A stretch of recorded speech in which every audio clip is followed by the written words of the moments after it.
What's up, everybody? Welcome back to another Thursday edition of Crypto Connoisseurs. If you're not aware of this already, I am now doing a daily show. And we're still trying to figure out exactly what time that daily show will be, but eventually it will be. It's maybe not on Thursdays, but definitely Monday, Tuesday, Wednesday, and Friday. It'll be at the exact same time.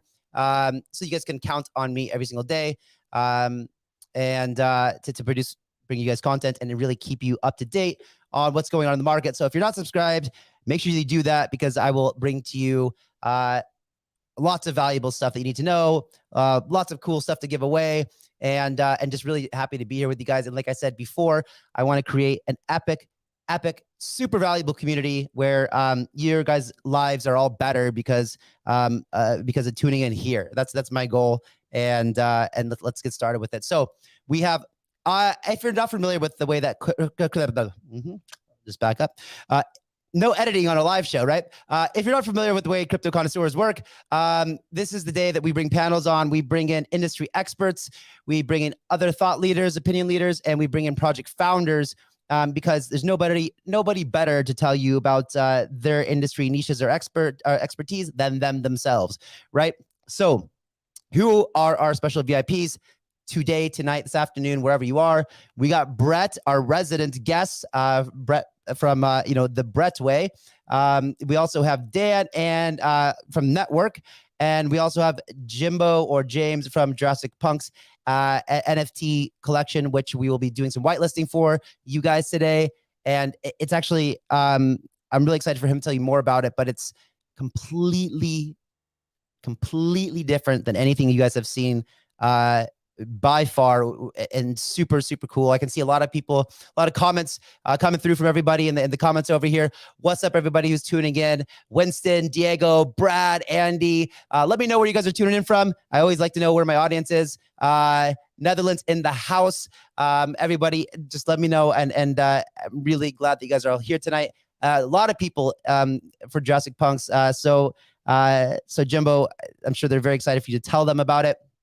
With that being said, guys, I know it's been a long time since we talked about crypto cases, and well, we had the holidays, and honestly, I moved, and I just was enjoying time with the family that I hadn't seen in a couple of years, even though the U.S. is super weird right now, and if you don't have to be there, I encourage you not to. But I did go there for a while, and now I'm back to Thailand, and that's good. So anyway. With that being said, we do have crypto cases. Of course, the value has gone down as the entire altcoin market has gone down quite a bit. But again, the goal is to create millions and millions and millions of dollars for the entire play to earn ecosystem. This means not just like sponsoring, scholars, but it also means actually buying devices for people, families who can't even afford, a $20 smartphone to play something like Axie Infinity or whatever. This is a really big deal, and we're going to put a lot more attention on it. Believe this or not, guys, some of these projects, and I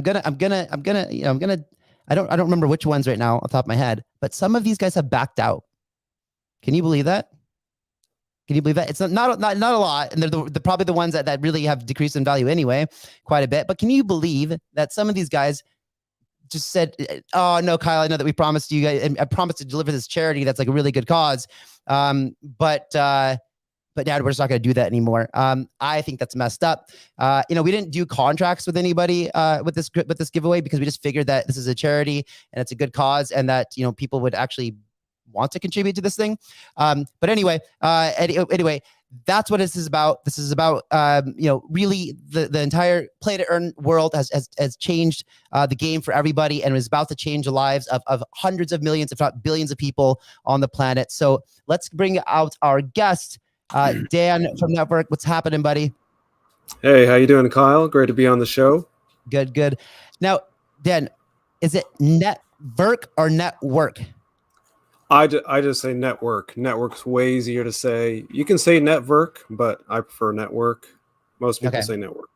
I just figured it was one of those, like, his name's Wojtek, but it looks like Wojtek, like I just figured it was that kind of V. Brett, what's happening, man? Welcome back. Dude, good to be back. I'm excited to get the show rolling. I'm super excited to be here, Dan. I've been a big fan of his project from afar, so to hear this from the founder's mouth, really, really cool for me. Hey, Brett. Great to connect. Big fan of your project as well. Really, really no cool. way. My man, I appreciate that. It's awesome. And Jimbo, what's happening, man? Hey, good. Thanks for having me on. It's great to be with just so many sort of influential people in the space. Thank you. Yeah, my pleasure. And guys, if any of you guys haven't seen on my Twitter, the very first the pinned tweet up there right now is actually a video promotion that we did for Paid Ignition in Unreal Engine 5, and Jimbo was a part of the team that actually did that. So the quality, what they do is absolutely incredible. So they've got, a production house, which is now focusing on NFTs, as well as, production house, which, Block Films, which has created a lot of amazing trailers for a lot of different crypto projects. So definitely go check out their work. Yeah, I was blown away by what they did for us. Super impressive. Thank you guys for tuning in. I guess the first question, and any of you feel free to answer, with the NFT space evolving so rapidly, right? From like AI art, like we had the whole art blocks, the whole Fidenza type of thing, and then that kind of no one cared about that anymore, and then PFPs, and then now that's kind of like, and then we got game up. So now what's up with the NFT world? Right now, I'm really big on education. We're seeing alpha groups do really well. These groups where people like pay to have a pass, and they actually get in there to like hear from top expert traders, and then people can kind of just learn and filter out the noise. I'm in the space right now. There's a weird meta, not weird, but Chinese project, since they just unbanned NFTs, which is pretty interesting. We're seeing a big wave. No way, I didn't know that. Fanta bears, and then these walking profile picture projects like Invisible Friends are kind of the meta right now. So any walking NFT or any NFT that's kind of targeting China, a lot of bears 3D projects doing really well. And yeah, that's kind of what we're seeing in space for flipping. Meta is the new word for alpha, right? And that's alpha. Alpha was the new word for like cool or rad. I would say like more like normal. Like these are what people FOMO into. It's like the trend. See, I visit my family for a couple of weeks, man, and I'm already falling behind on my crypto lingo. Yeah, Dan, Jimbo, what about you guys? What do you think the trend is, or what's kind of new and happening? I think, and not to obviously because I've got an Unreal project in the works, but I think that real-time engine is I think going to be coming up very fast and very quickly at the beginning of this year. I think projects that are built to utilize stuff like NetVRk and any other Unreal blockchain game or metaverse, I think that's going to be primed to just slot into so many different things. And I think you're going to see projects that have been built, purpose-built for Unreal. You'll see them doing a lot more amazing things a lot quicker than you've ever seen these projects do before. Yeah, and so one of the things I want to get into, we don't have to get into right now, unless you have like a short, sweet answer for it, is but like, or maybe this is something, Dan. Well, Dan, I'd like to hear your opinion, and then maybe you could answer this question for me, or maybe you, because like, let's say that like, okay, yeah, I'll ask you the question, then you can tell me what you're excited about, and then you guys can kind of collaborate. Tell me, like, how would, let's say, Jimbo is building, or if I bought Jimbo's Jurassic Punk, right, and then I wanted to put it in NetVRk, like, you guys NetVRk is using Unreal as well, right? So like how would you guys plan? Because I hear a lot of people talking about the fact that NFTs can be interoperable or come in and different metaverses, but like with game logic, right? Like I imagine that when someone's creating a game and you've got a weapon and it's a shotgun, it's got all kinds of program mechanics that control how much damage it does, what the range can be, the accuracy, blah blah blah. So I guess Dan, please take it away with what you're looking forward to, excited about, and then maybe you can help answer that question for me, if you know. Yeah, definitely. So, like Jimbo was saying, I think Unreal Engine is the future. As people really get to know what the capabilities are, I think people are going to demand this type of utility from their NFTs, right? So, yeah, Kyle, what you're saying about can you bring a project like Jurassic Punks into NetVRk? Absolutely. It really does help that they're built in Unreal Engine as well. There's obviously like interoperability. So basically, if you bring in a third-party project like that into an existing metaverse like NetVRk, you're talking about having it optimized for that metaverse, which basically means scaling, making the graphics basically align with the way the metaverse is architected. But yeah, I'm so excited because we're really at a point where the technology has finally caught up to all these great, amazing ideas, and we see, you know, great projects like crypto, like Jurassic Punks, basically making good use of Unreal Engine technology, right? And I think we're going to see a lot more NFT projects headed in this direction. I think one of the things I love most about, you know, what Jurassic Punks is doing, and like, as you know, like, let's be real here. CryptoPunks is like probably one of the least attractive kind of pieces of art that you'd ever want to, like, it just, come on, it's pixel art, you know, and it's got value because it's an OG thing, and it's like it's actually a dinosaur, but like your dinosaurs for Jurassic Punks they look sick, right? Like, so much detail, and you can tell that you guys have put so much time and effort into it. Like it's that's what I'm really excited about, to see these kind of the whole interaction between what you can actually do with them. I've actually started talking to some games that are integrating different PFP projects into the game as characters themselves, which I think is super cool, and that'll also give more utility to the actual PFP project itself. This is something I'm very excited about myself.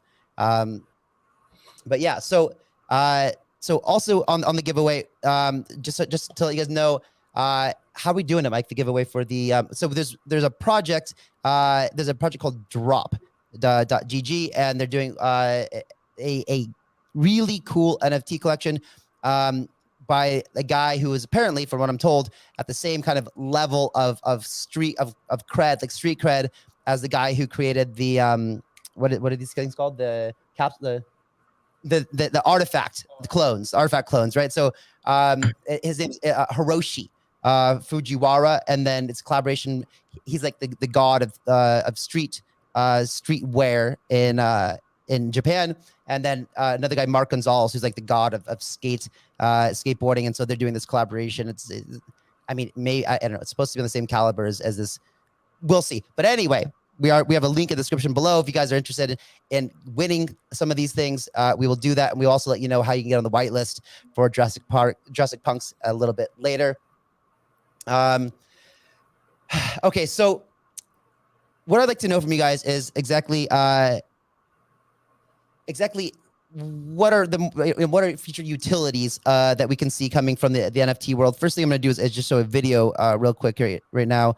And let's watch this and then kind of have a discussion about it. Launching a token that is your access to a private restaurant club. Think Soho House, think Zero Bond, think country clubs where you pay your dues to buy in, and you buy the token, and that gets you into, but it's your asset. Unlike Rayos, where you buy the table, you can't resell it.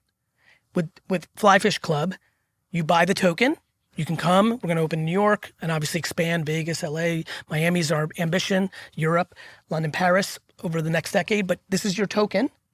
But we can add value to it. Virtual events, pop-ups at the Masters, pop-ups at the Super Bowl, pop-up. It is the whole game. So I'm leaning into utility while everyone's doing pictures. It's a physical location It's here? a physical location. When does it open?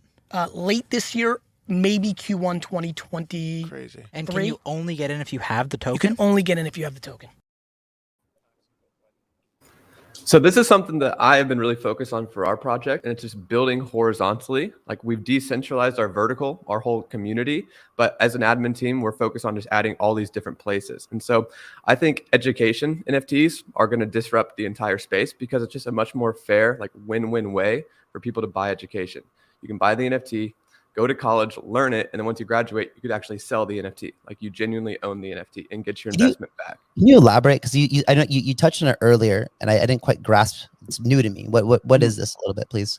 So education would just be like literally like colleges, like selling that, or alpha groups is what I touched on earlier, where it's like you have the NFT, you get access to an exclusive group where people share valuable information, like experts sharing what they're seeing in the space. We see it with stocks all the time. There's like paid groups, you know what I'm talking about? Like investment groups. Yeah. So you own the NFT, and then if you're ready to leave, you can just sell the NFT. And a lot of times we're seeing these mint for 0.2, but now their floor is like over 2 ETH. It's like you get a 10x and you get the information. And then the creators get a royalty.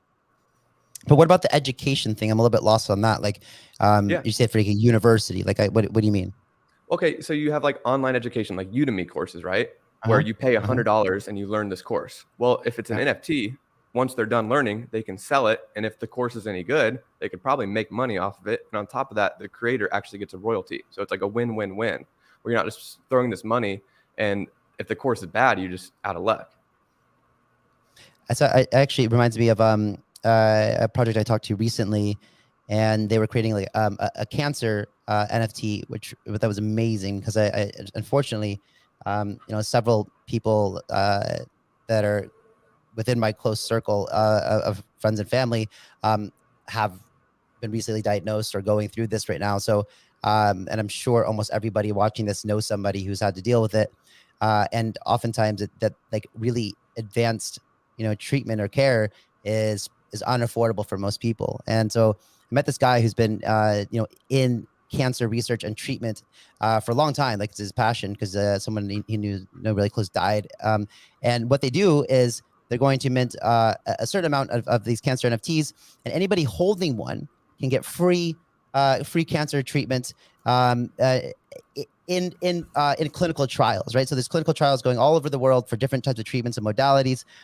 So it's basically a concierge service. As long as you're holding this NFT, you get it's free. It's included with holding that. Like, and I told them, I was like, man, I'm just gonna buy like 3 or 4 of those things. And how cool would that be if you're just like on an airplane and you're sitting next to somebody and they're like, yeah, my mom just got diagnosed with cancer. You're like, and they're like, yeah, but I just can't afford that. How epic would that be, just to be like, oh, here, hold up, let me scan this QR code. I got you, right? Like, I got you. And after they're done with it, they can just then transfer it to someone else who needs it. And I forget all the economics behind it, but the way it's done, it actually makes sense, I think, because it's mostly concierge service, where these clinical trials don't cost anything, but finding them, being able to get there, having the support, that kind of stuff. That's part of the project founders and the way they create it. So that was a brilliant kind of use case. Yeah, that's really nice. I think, like you were saying, Brett, that it's finding ways that can maybe benefit the creators of these things. So I was, a while ago, I chatted to someone who was trying to turn publishing into NFTs. So the authors would publish their books directly as NFTs. It gives you access to the PDF, but then that author then constantly gets royalties per book sold, not just the one time, not just a small percentage. And it almost potentially cuts out the publisher side of it. And it means you can self-publish, you can make per book, and you're getting what you've earned, really. And I think that's, for me, is kind of boiling it down, NFTs, to their fundamentals of there's a utility behind it, and it's a utility that benefits the creator and something that can benefit the community that want to buy in on it. And I think there's going to be a lot of projects that don't need flashy sort of PFPs or images. They've just got really strong fundamentals, strong creators that people are going to want to buy. Just as you say, whether it's an alpha group to be a part of that because it's someone you respect, or whether it's you want to support an author and you love their books, so you can buy direct from them and keep supporting them. It's the Patreon's model. I think Patreon is in a lot of trouble. We just see these 1155 contracts, one pass, 1,500 available. People can come buy, support their favorite expert in their field, learn from them, and if they, whatever reason, can't continue, just sell it and get their investment back and probably make money off of it. Just very, very cool to me. So I've seen certain YouTube creators have Patreon accounts, and does that also? But I've only supported like one of the guys who had one of my favorite actual crypto YouTubers is actually the Modern Investor, because he's not out there like shilling coins or anything. He's just giving people the most macro news, and I can just I can just listen to him every single day, and it without me having to pay so much attention to what's going on, to remind me of the macro view of just how crazy this adoption is. And then when we have market corrections, I can just remember that, oh yeah, no, it's all good. It's all good. Like this bank or this government just adopted something, or Nike and Adidas or whatever, or your Paris, like it just all this. And so he has a Patreon, so I've been supporting him for a long time, but I've never used it in a way where I get like special access to anything. But I guess it's probably something like, is there something like where creators can also have like special content for their Patreon? It's kind of like an OnlyFans type of thing or something as well. Kind of, in a sense, yeah. Like if you're doing a podcast, like you can do one free version on all platforms and then one exclusively on your website that you have. It's like you just have to connect your wallet, verify you own the token ID, then you get access to a special episode or an AMA. Just it's you can have a private group to be a little more intimate with your biggest supporters. Yeah. What do you guys think about this? What do you think about the Twitter Blue? First of all, the $2.99 a month for premium Twitter accounts, and then also the NFT verification hexagon profile picture on Twitter. Yeah, that's pretty cool. I think some people were pointing out though that you could just mint like a saved JPEG of those NFTs that you want to use as your profile. So it obviously has some improvements to be made, but yeah, I definitely agree with Brett and Jimbo. Like NFTs are the future, for education and for royalty payments. You have publishing of books, right? One major focus point we have at NetVRk is music publishing. And that's one of those industries that is notorious for, unfair practices. And you see so many stories of artists, musicians getting, at the end of the day, they're not getting very much for all their work. So one of our big focuses is working with artists and using the royalty smart contract integration to make sure, not only musicians can get paid via royalty, but also producers, lyricists, and if a record label wants to be included there, they can, if they're in a contract or something. But I wholeheartedly think this is the future of music, period. Not just, music on NFTs, but I think basically the whole music distribution business is going to take advantage of blockchain technology, take advantage of NFTs.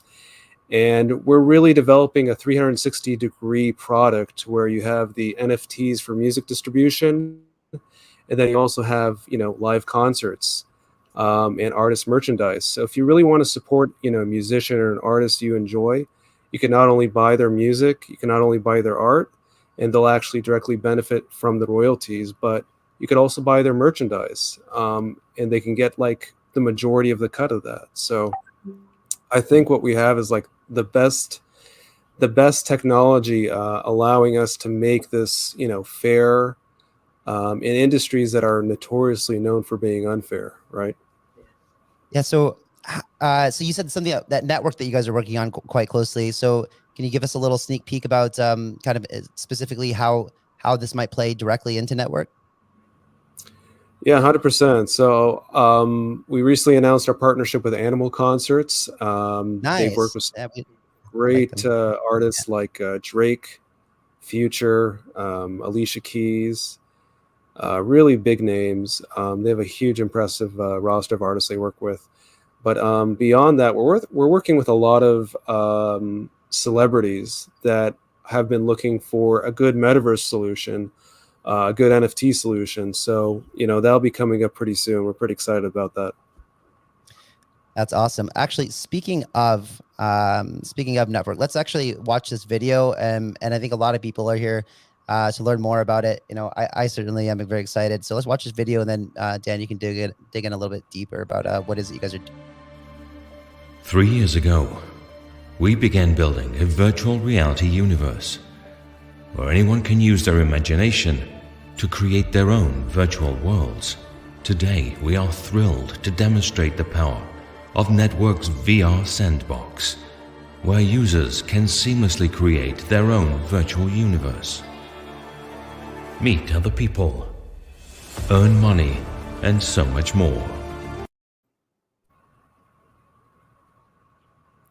Yeah, 100%. So, one of the big things we're doing is bringing NFT projects like Jurassic Punks and hopefully Brett's project as well. But we're working with very many NFT projects that are known for the art. We want to bring them utility via the metaverse. So if you hold, say, this NFT avatar in your wallet, you then gain access to a 3D modeled avatar that you can control in the metaverse, which can then also be used for play to earn games. And these are all things that we're already doing. We're doing this with Crypto Walkers. We're doing this with Angry Ape Army. I think we're up to like 12 major NFT projects we're integrating into the metaverse this way. What does it take, like for Brett, for example, like, so what would it take for him, for you guys to work together to have that kind of integration in a network? Right. So most of the work revolves around modeling, creating 3D models. So if somebody holds any of Brett's NFTs, any NFTs in those collection, they can then get access to these models that they can use in the metaverse. And then we could start integrating them into play to earn games and different cool things in the metaverse. I can get that in motion. What model format do you need? Like file format? It's awesome. So, I mean, it could be designed in Blender. It could be designed in Maya. But yeah, we'll talk some more after this call. I'll definitely get you hooked up with our design team and get that rolling. Heck yeah, dude. That's awesome. I did not expect this. Let's go. It's a lot of fun. Awesome. I want my mushrooms in there too, please. On my I got you, dog. Dope. And hopefully my Jurassic Punks, well, they can actually eat the mushrooms as long as I get them back at some point. That'll be fun. Okay, so Dan, a little bit more. Can we elaborate on NetVRk a little bit? Like, for those who aren't familiar with the project, like, what is the high level overview of what NetVRk is? Right. So, I mean, NetVRk is a multi-chain metaverse. We're built on Unreal Engine, which basically gives us a huge depth of not only like high level immersive graphics, right? It actually gives us a high level of interactivity. And we're focused on a very wide scope of applications, not just gaming, not just socializing like we've seen with some other metaverses, but we're also focused on business, e-commerce 2.0, education. And that was I love what Brett said about education, right? So we're working with the University of Cambridge, the University of Oxbridge, and several other very prestigious universities. And we're actually bringing their some educational courses into the metaverse, and we're working on getting those courses accredited. So you could actually learn these things in the metaverse and be accredited, and maybe you get an NFT, course completion certificate at the end of that, right? So lots going on. That's awesome. Maybe we'll have another chat too about integration. What we're building at Paid is like basically a place to do business agreements with people, and then also with like decentralized arbitration in case a dispute happens, quick and efficient dispute resolution, things like that. And of course, we don't want to build our own environment, our own world. We just want to have the use cases that we're building in in the metaverse somewhere. And so that's nice. We'll have another chat about that as well. So would you say would it be fair to say that NetVRk is similar in a concept to something like Decentraland or Sandbox, however, just maybe looks a lot better? Or let's be a little controversial, right? Please do. I like to stir things up a little bit from time to time, but thank God, it's politically correct people like all the time. Decentraland and Sandbox, I think they're great proofs of concept, right? But they've been at this for like 5-6 years, and looking at the stats, they maybe have 500 to 1,000 users at any one time. So I think, again, they're great proofs of concept of what a metaverse could be, but we've moved on beyond that. And specifically in making this NetVRk, we've sought to have basically a quantum leap in technology and capability. So I think everybody loves Decentraland and Sandbox. I'm not going to trash talk them. They've really paved the way for metaverses, but I think it's time to go beyond that and really take advantage of technologies like Unreal Engine and multi-chain metaverses, right? I don't think you can call yourself a real metaverse unless you're multi-chain. We're integrating Ethereum, Polygon, BSC chain, Avalanche, Solana, Elrond, Flare. So we're creating a real metaverse.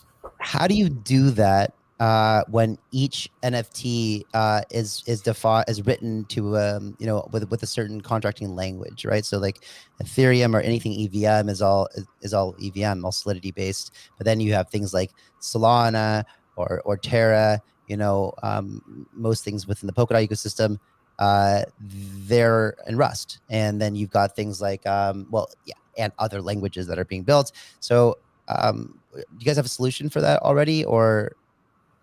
Yeah, so basically it means inside the metaverse that we're listening and that we're relaying all these different blockchains.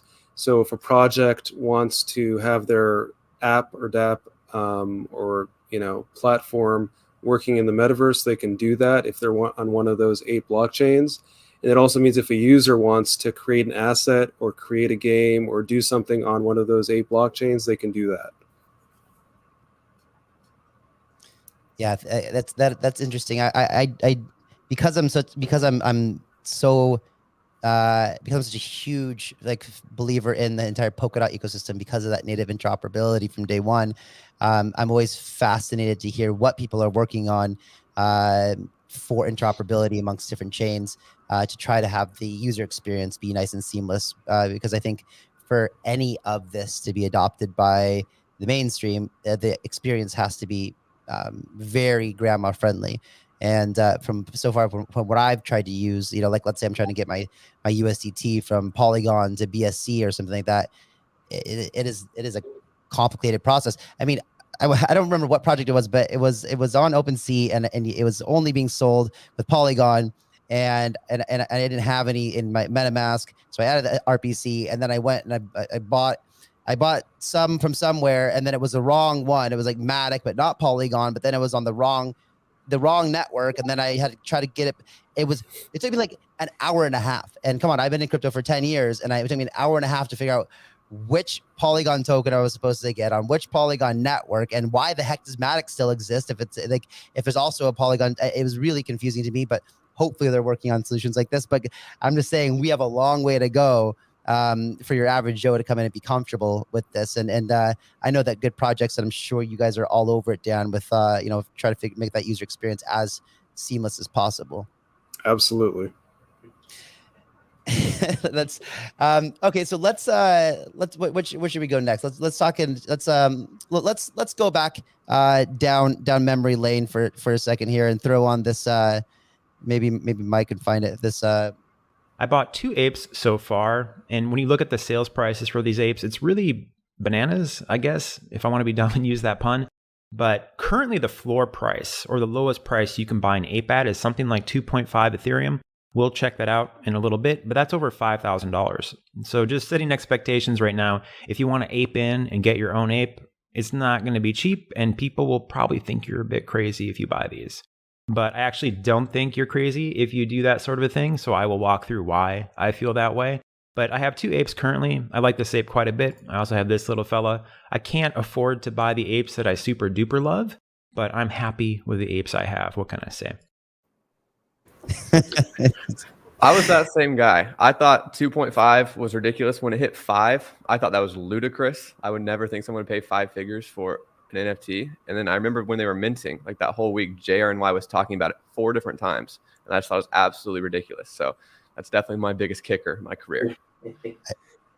I don't know if you guys know this or not, most likely not, but in 2013, I started building a Bitcoin lottery called World Super Lotto. And I'm really disappointed. I know on a hard drive somewhere I've got all the videos because I did live streams of these live drawings, with the balls in an acrylic ball that spin around and draws one by one. But I was just looking at the other day, I went to Wayback Machine to see if some of it was recorded, and it is winwsl.com. And it was funny because it was like, Bitcoin was at $240 on one of these drawings. And I remember telling people too, I was like, guys, the jackpot for tonight is 16 Bitcoin. And I know it doesn't sound like a lot today, but trust me, one day it will be, and so with that being said, and like walking down memory lane and just what a short time, Bored Apes have gone absolutely parabolic. We know that like Paris Hilton and Eminem and Jimmy Fallon and everybody like now has a Bored Ape.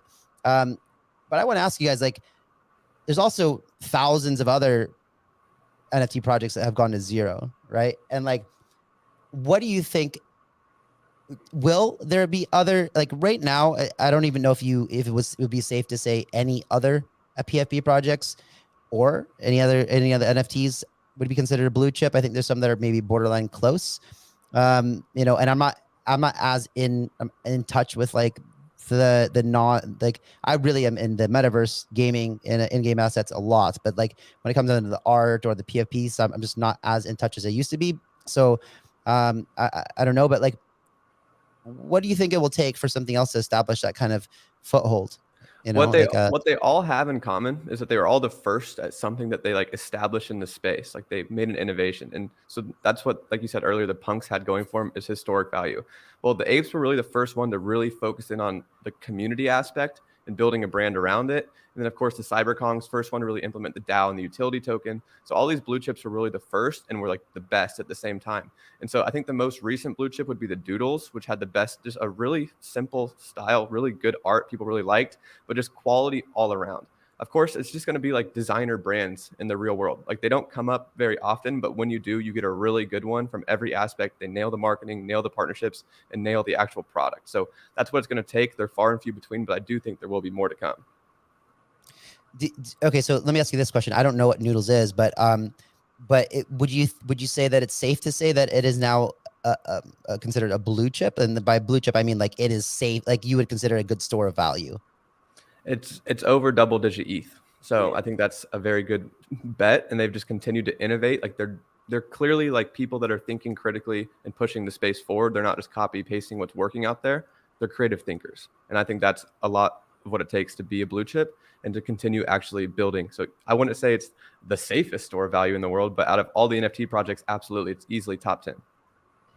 Yeah, definitely. And I think it's a cultural, like you were saying with the community side, it's a cultural thing that you think of the NFT culture, you think Bored Apes, you think CryptoPunks. And I think for someone else to come into that space, I think it is going to be the innovation. And I personally think it's going to be collaboration that really drives the next blue chip. I think it's not going to be an individual project. I think it's going to be a cluster of projects that find a way to work together and completely elevate the space and almost drive where it's going next. And I think that's going to be a real...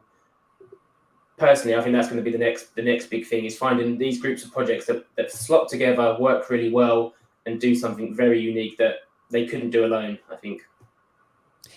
Here's a good question that someone asked. G. Robertson asked, Kyle, can you please ask Dan what he looks for in projects he partners with, like Crypto Walkers and Angry Ape Army?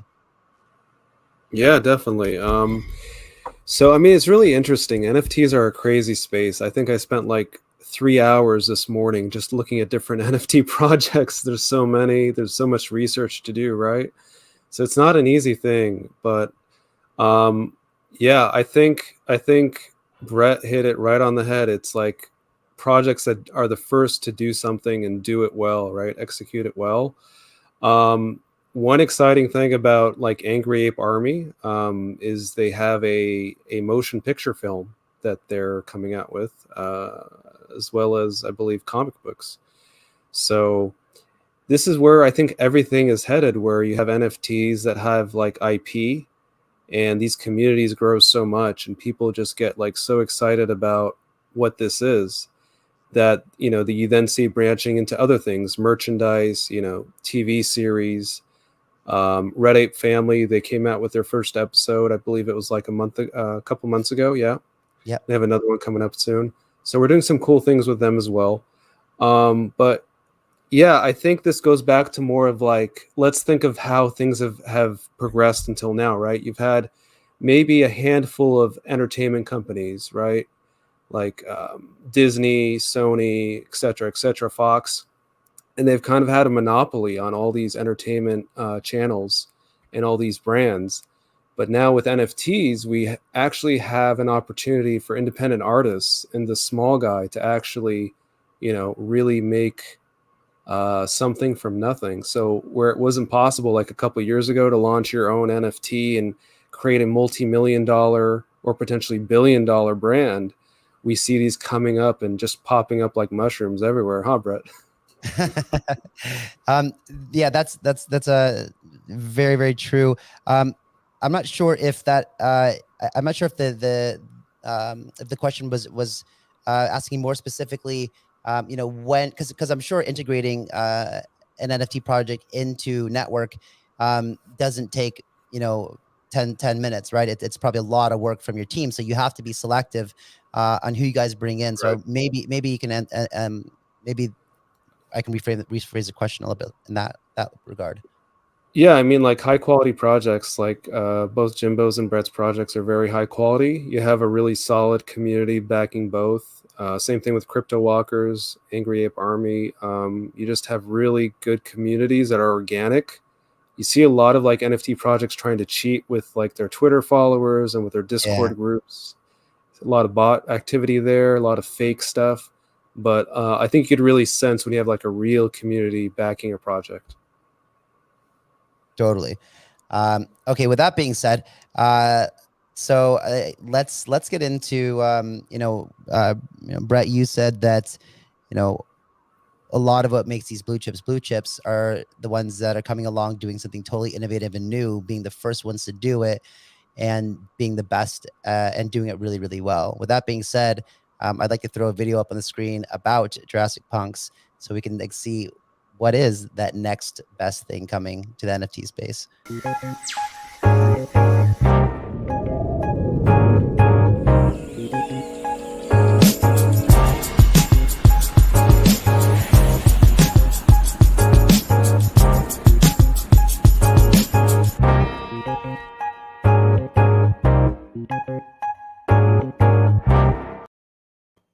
That's badass. I've never seen that.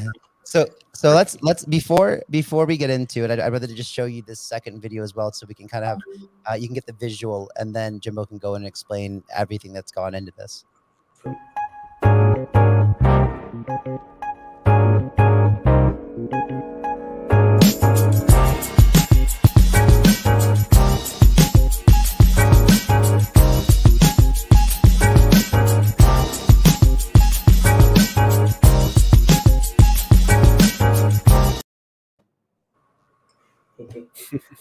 Comments are blowing up. People love it. Love it. Yeah, I was blown away. I remember when Kevin, from your team, was sending me the first kind of test runs of these of the motion capture, and I was like, okay. My first thought, let's be just be honest, is like that's sick. But everything I know about NFTs, they're pretty much either like GIFs or static images, that come from IPFS, and it's just a JPEG or a GIF that's pointing to ownership, right? So first of all, amazing. Second of all, how are we going to be able to take advantage of the motion capture aspect of the NFT? If I'm just me sitting at my house without a motion capture suit. So there's a few ways we're sort of looking into it, and I think it's the big sort of universal thing, and I get harkening back to it, is Unreal Engine just gives us that usability. I think you look at a lot of the 3D projects that are coming out that look amazing. They take probably a minimum 2 minutes, maximum could be 10-15 minutes a frame to render. With Unreal Engine, we're working in 60 frames a second, so straight away you've got that feedback between what you're doing in person and what you're seeing on screen. So all of those videos were done in Unreal, and they were all done in real time. So none of those were renders. It was just me screen capturing as I went along. One of the things we really want to do is try and offer the holders a bit of that interactivity and let them control their JPunk. So the easy one for us is the Apple AR kit, which is sort of a universal sort of bit of code and a bit of software that if you've got a phone with a depth sensor, it can track your face. And we've created, you normally have to do like a certain amount of different blend shapes that correspond to what your face actually does. But once you've got that set up, we're sort of working on sort of back-end sort of bits of software to make it really easy for a user to log in, connect their wallet, bring up their JPunk, and they can start animating, doing stuff, and take video captures. But what that also then links to, because it is real time, if you're doing a Zoom chat like this, you can use your JPunk head as your head and start really having fun and really marking your identity with your JPunk, which is something really exciting. And then with the full body motion capture at the moment, we're using professional motion capture suits. but there is new software coming out where it's all done from a camera. So we're looking into ways that trying to offer our holders access to these bits of software that could let them control their character without having to have the technical know-how or the expensive kit. And I think once you've got that, you're not only just customizing how it looks, you're customizing how it moves, and that's just as important as well. Everyone has different sort of quirks and intricacies of how they like to do things. And I think if you can incorporate that into your character as well, I think you're going to get some really unique, not just PFPs, but unique sort of metaverse characters and expressions and emotions coming through. You really start showing some personality.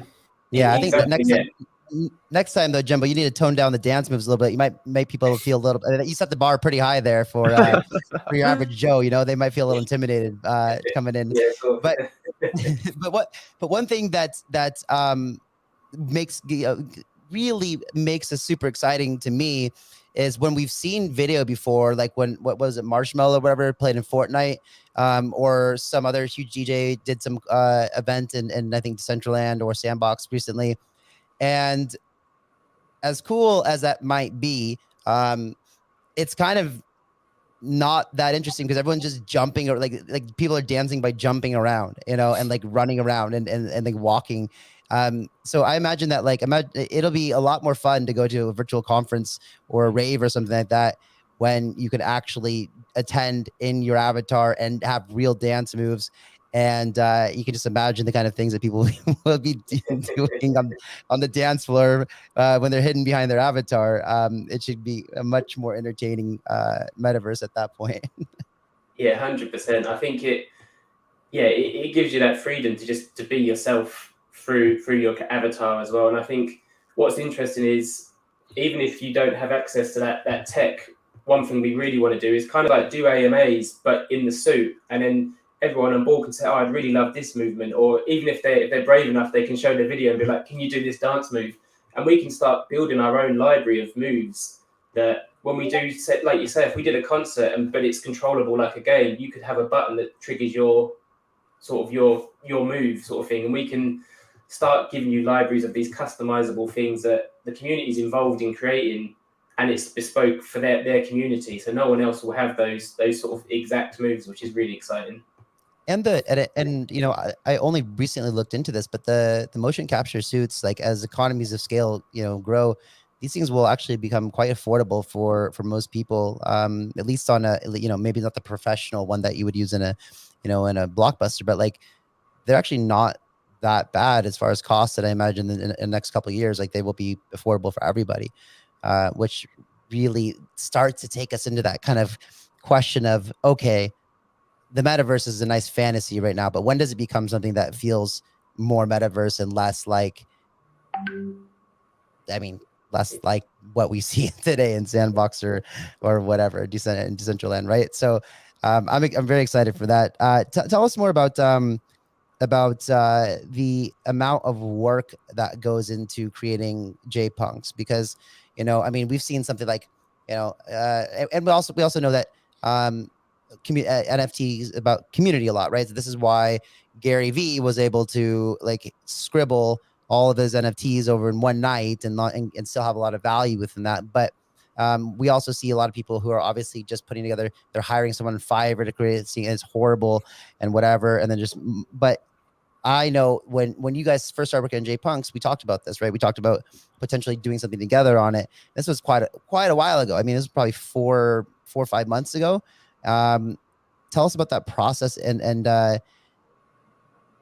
how much work actually went into developing JPunks. Yeah, 100%. It's been probably about between 5 and 6 months of work to get to where we are, and we kind of did probably 4 months of that without teasing anything, and that was purely just to get the build right, get the tech right.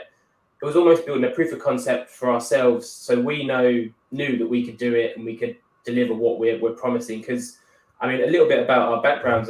It's co-founded by myself and my other partner Kevin, and we're both huge VFX professional sort of experience. I've got about 17 years on the artist side, working with some really big sort of award-winning companies, and then Kevin's comes from sort of the management side, and he was MD of a studio called Unit in the UK, which was the largest independent post-production studio. So we approached it knowing that we had to prove to ourselves that we could do it, and then we could start teasing it out and building that excitement.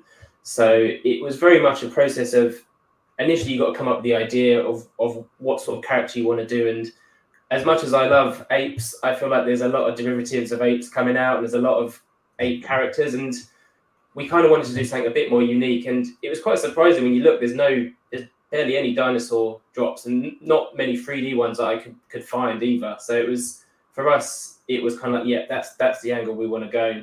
So it was a design process of a few weeks trying some different heads, different bodies. And one of the reasons we've gone for sort of a human type biped body is we want to go into that fashion side. We want to be able to create clothes that, whether it's for ourselves or for a brand, that can fit and sit on our characters and look good, because that's what brands want to see. And I think it was really important to us that we have fun with sort of the character, but we still give ourselves a base that lets us explore different avenues. Once we had the character, it was very much then a technical standpoint of, okay, how do we bring this into Unreal? How do we, like Dan was saying, with Unreal, it's all optimization. It's making sure that your character is built as economical as you can, so that it runs as fast as you can. Because once you start layering up 2,000, 3,000, 4,000 at once, you want that to run as smoothly as possible, because that's where the experience comes in. And then once you've got that, that's when we started teasing the community, because like you said, the community is key in not just getting eyes on it, but just, if they don't like it, then what's the point of it? You want to make something that's fun, that people enjoy, that they can look at and go, hell yeah, I want that. I want to be able to control that. I want to be able to see that walk along the catwalk and see like brands clothes. Like, how cool would it be to see, like, I know, an Adidas tracksuit on my JPunk walking down the catwalk. And we opened our Discord on Friday, I think it was, and we're at like 45k already. And it's just, damn. It was overwhelming how quickly it's built up. But honestly, it's been amazing jumping in there and chatting with them. And the fun part is all the fan art we've had already. And it's like, we've only been going a few days on our Discord, and we've probably got easily a few hundred different hand-drawn JPunks, different ideas. And that spurs us on as well. That just gives us that really nice feeling of, okay, we're doing something right here. People are sort of enjoying what we're doing.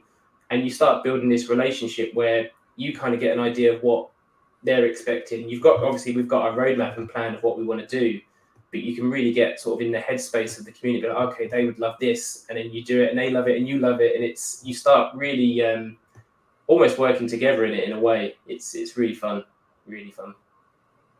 I agree. So guys, if first of all, if you think that's awesome, make sure that you smash the likes, guys.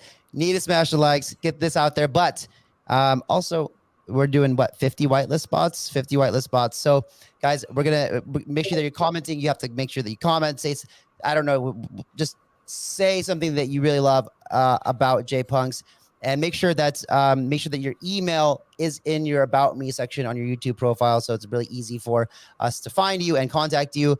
And also, we've already given away some JPunk whitelist spots. I mean, my previous videos, I think the first one I made of the year, and I think out of the 10 winners, only three people actually replied to us in the email. So make sure that you're checking your spam mail, because you might already have been whitelisted and not even know that yet. So it's very, very exciting to see that happening.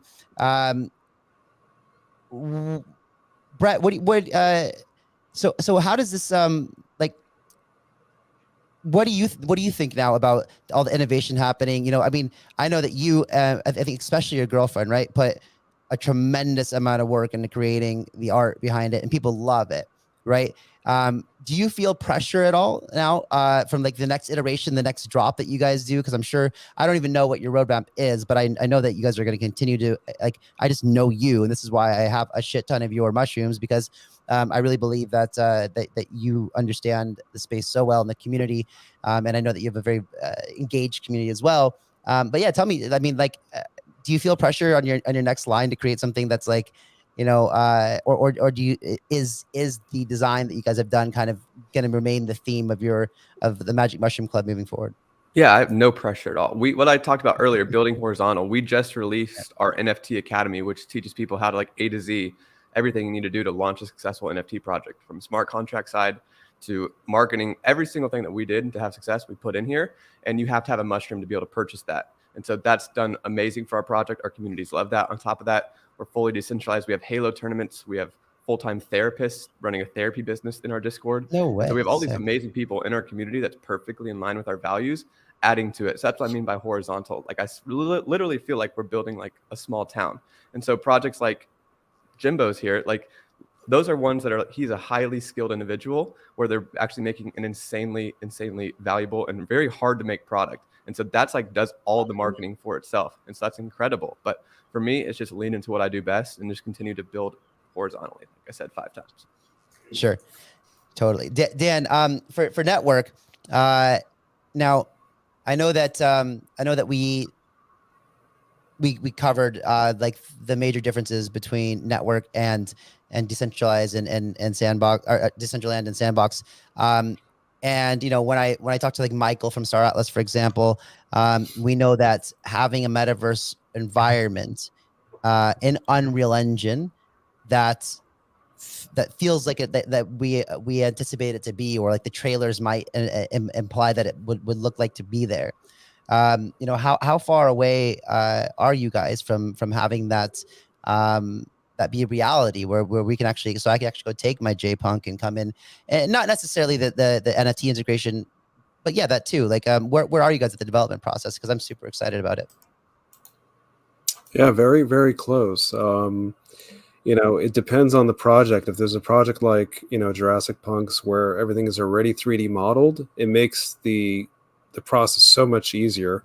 Obviously, if it's like a hand-drawn project or it's made in some other way, you know, obviously you have to model it. So there's a lot more involved process. But I think we're going to see a lot more 3D modeled NFT generative projects coming out.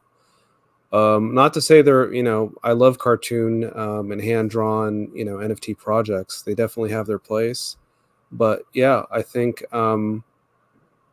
having that metaverse integration is super important to give people additional utility beyond, you know, just being able to appreciate NFT art, right? And I think Jimbo's right. You know, there are many ape projects. So I love to be seeing a dinosaur project. I'm a big fan of Jurassic Park. I think everybody is. Like Jurassic Park is just one of those things that everybody loves.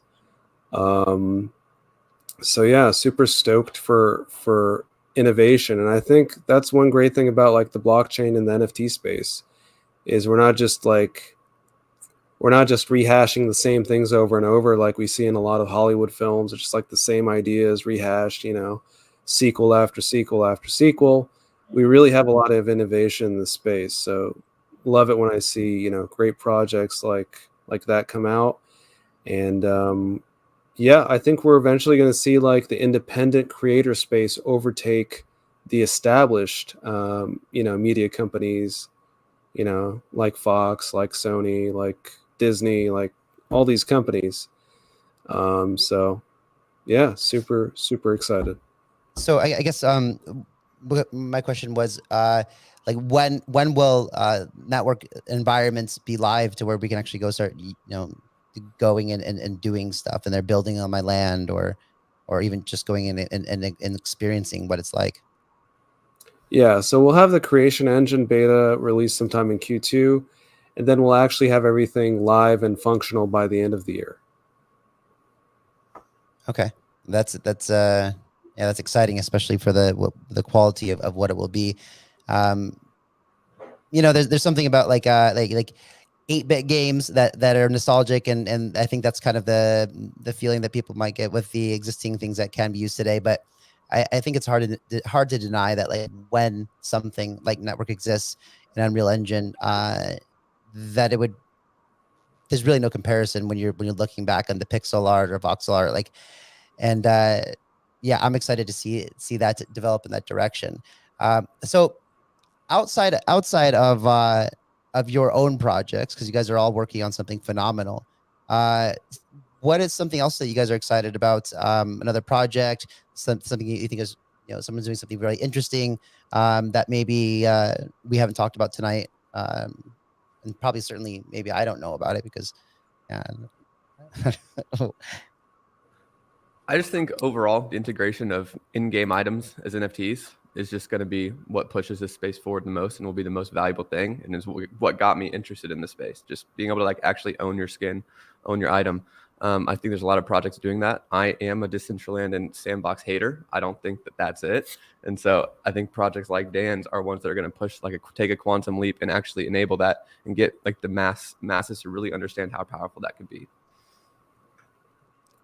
I have a question, one more question. We're gonna wrap up very, very soon here, but how do you guys feel about like I'm actually very excited because I think the DAO like 2022 will definitely be the year when DAOs start to really take a foothold, which is just so refreshing to me because I got into Bitcoin back in like 2012 because of the idea of decentralization, and this would be a silent but powerful revolution. And then when you started seeing all these people in suits showing up to crypto conferences in 2017, a lot of that focus about decentralization just evaporated, and we saw money grabs all the time, and it's not like we're not seeing those anymore, but at some point, like, people stopped really expressing the need for decentralization, and that was actually really disappointing to me and made me a bit sad,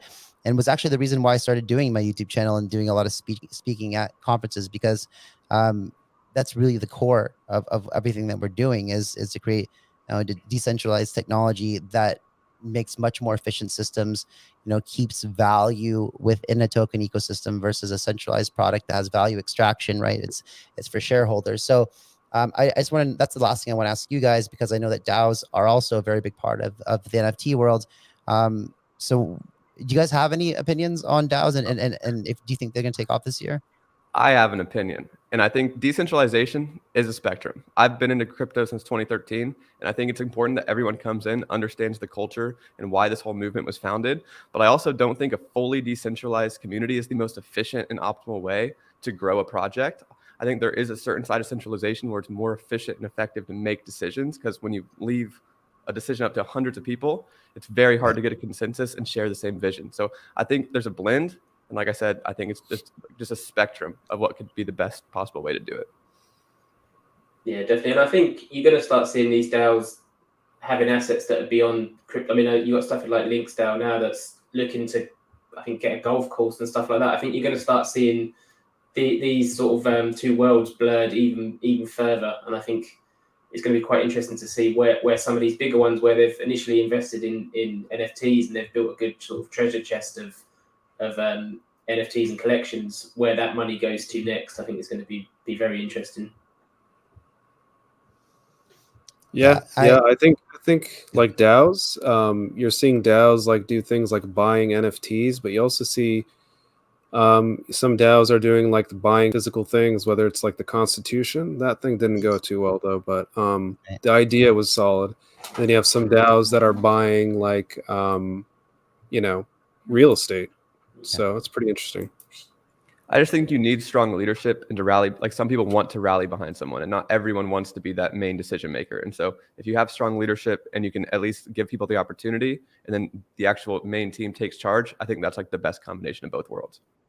Well, you can have, I think a lot of people have misconceptions about how like what a DAO is supposed to look like, right? And I don't think that any of us have the right answer yet, because it's all experimental and it's all theoretical at this point.